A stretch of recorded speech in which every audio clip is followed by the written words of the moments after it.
৭৯ মুহাম্মদ ইবনুল আলা আবু মুসা রাহ থেকে বর্ণিত যে রাসূল সাল্লাল্লাহু আলাইহি ওয়াসাল্লাম বলেছেন, আল্লাহ তাআলা আমাকে যে হিদায়াত ও ইলম দিয়ে পাঠিয়েছেন তার দৃষ্টান্ত হলো জমিনের উপর পতিত প্রবল বৃষ্টির ন্যায়।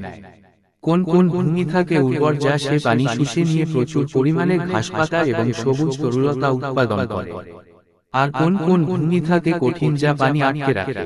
পরে আল্লাহ তাআলা তা দিয়ে মানুষের উপকার করেন, তারা নিজেরা পান করে ও পশুপালকে পান করায় এবং তার দ্বারা চাষাবাদ করে।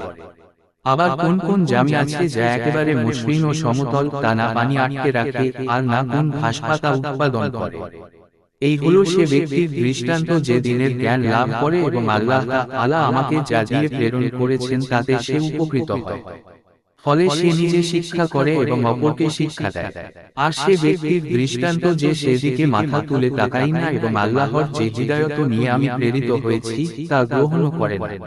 আবু আব্দুল্লাহ মুখারী বলেন, ইসহাক থেকে বর্ণনা করেছেন তিনি এর স্থলে আটকিয়ে রাখে ব্যবহার করেছেন। হলো এমন ভূমি যার উপর পানি জমে থাকে, আর হলো সমতল ভূমি।